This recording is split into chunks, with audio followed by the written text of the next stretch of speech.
Yeah, I'm thinking I'm gonna use my big glass sheet, cause because I kept on bumping into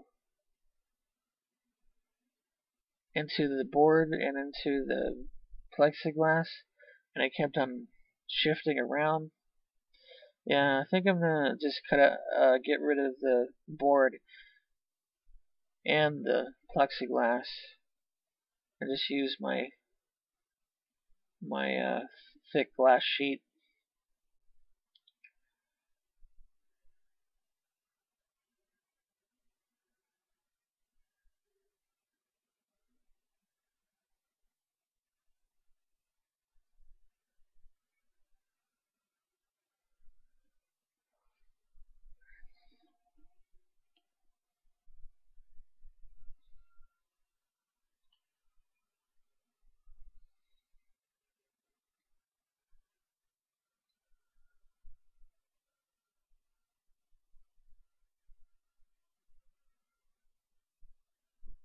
Yeah, it's getting closer.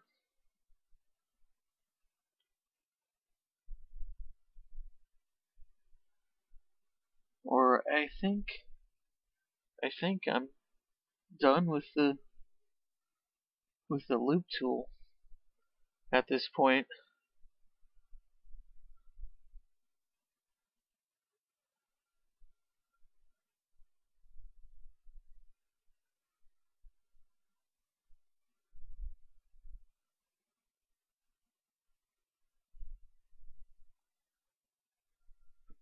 Maybe.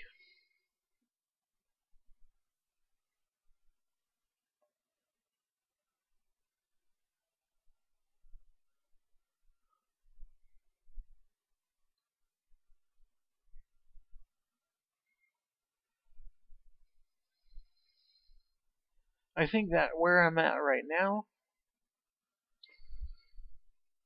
I could have started sculpting the details, but I wanted to show show more of smoothing smoothing technique just for educational purposes. I don't know.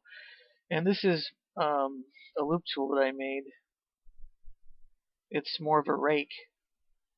It's a rake tool. It has two sides, and I used a acid brush that had an aluminum handle, and I opened up the end where the bristles are, and I pulled the bristles out and threw them away. And I got guitar strings, the thick ones, the thickest guitar string, and I made a loop and I stuck them into the handle and squirted some hot glue with my hot glue gun inside, and got my pliers and squished it, locked it in there. So I did that for both sides. One has a flat side, and the other side is round. So I'm using the flat sided one to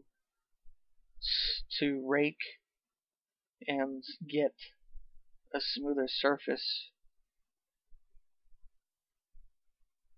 out of these arms. So I heat up the wax, and I'm going back and forth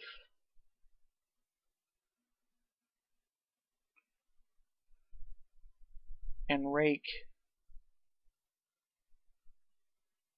Instead of just going in one direction and raking, I'm raking back and forth just to make it, just so that I can smooth it out better and faster.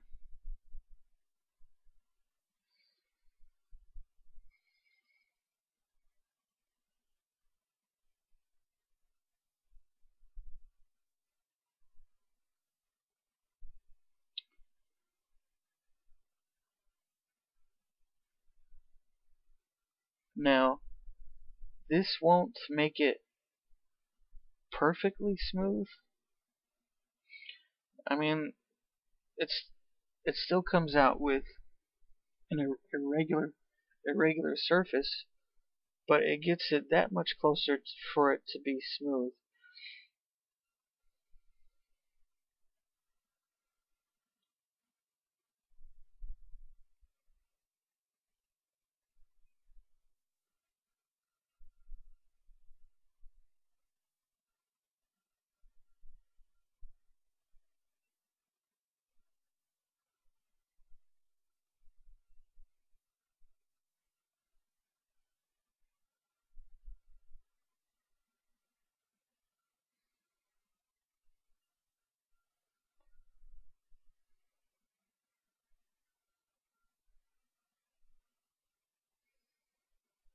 Now, as I'm working with the CX5 and that joint that I have inserted in both the arms,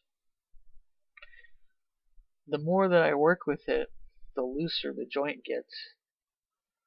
I guess it's like it's moving, it gets bumped, it gets moved, it hit the wire on the inside is hitting the inside of the wax, so it's making it looser. So by the time I start adding the details later on,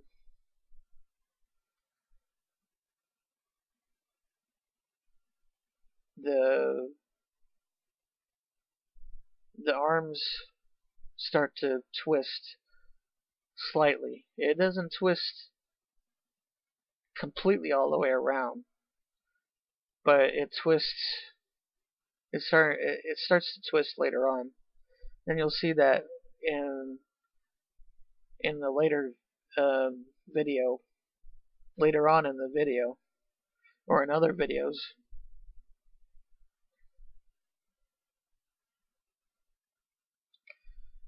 So I'm comparing the two. That one looks a lot smoother than the other one.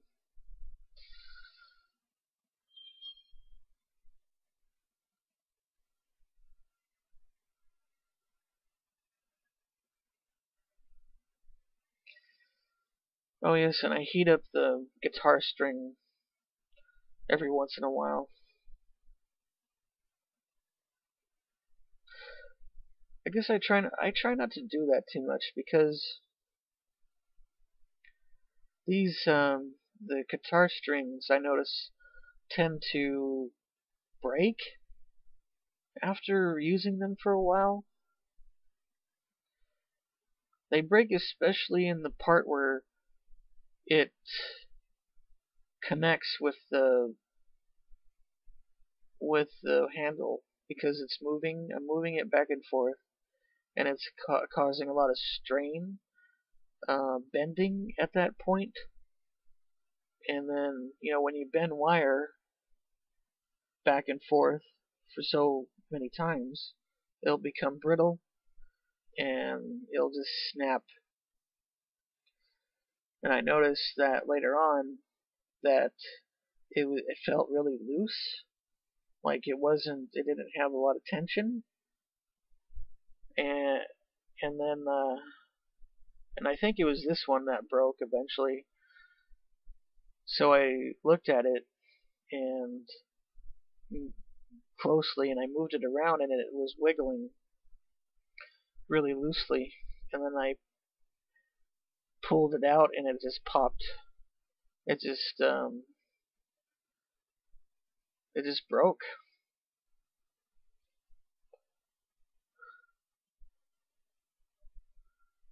So I just when that happens, I just try to push it in a little bit deeper, and then I clean it, and then I push it in deeper, and then squirt some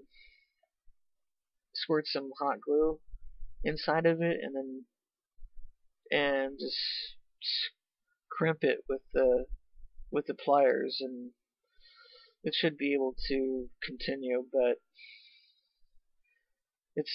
it's a kind of a pain.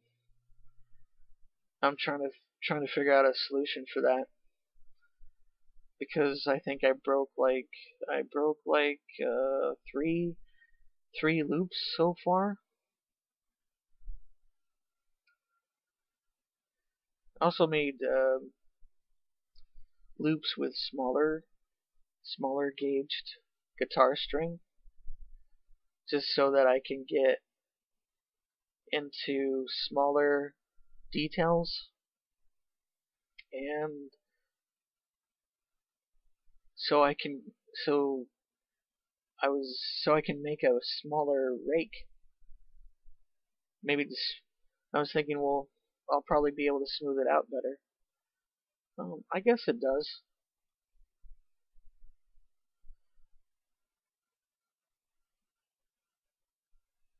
Like if you ever decide to make a rake, you can experiment. You can experiment with different gauges, and they create a finer rake.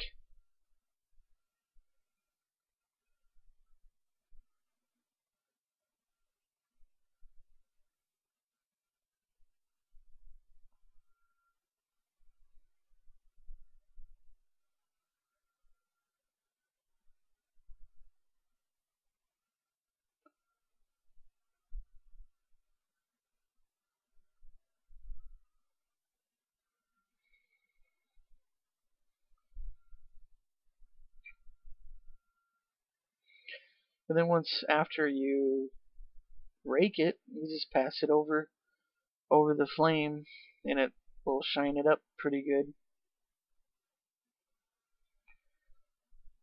You can either use the lamp or the torch.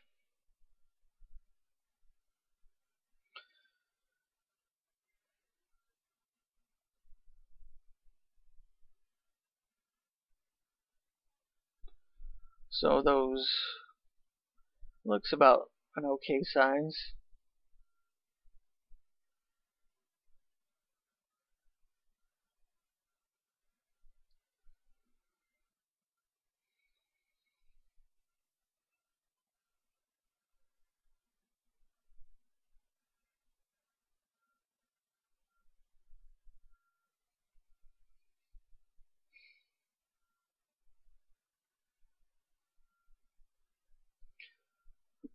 They're not perfectly smooth, but it's close enough. Once I start adding the detail, it'll cover up those irregular parts, and it's not really too important. But it's a good idea to make it like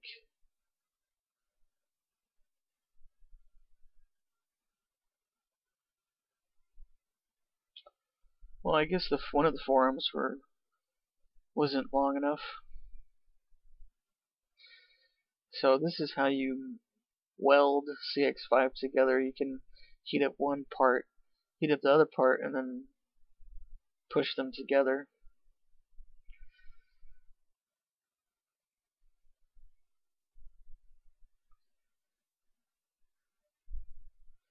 Well, it was putty enough for me to work it. Oh yeah.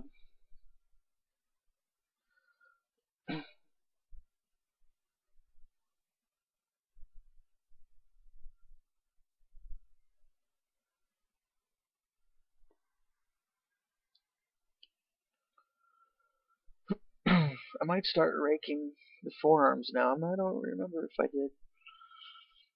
I think I did. Yep, I did.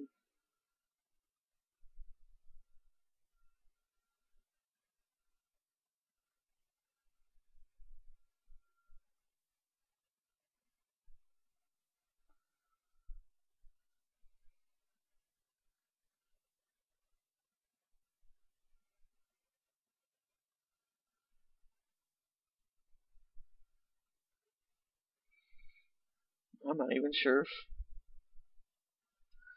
if I did more harm than good.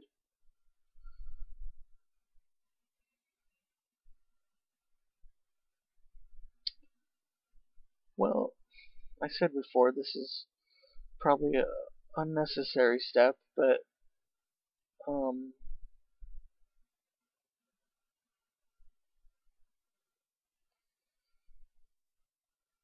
once I think that maybe once you get to a basic form, you're ready to put on the details. Actually, I didn't know. I wasn't sure if these parts were thin enough. After I started putting on the muscle detail, I realized that it was starting to become a really muscular Hulk-like arms. They came out pretty big. I probably should have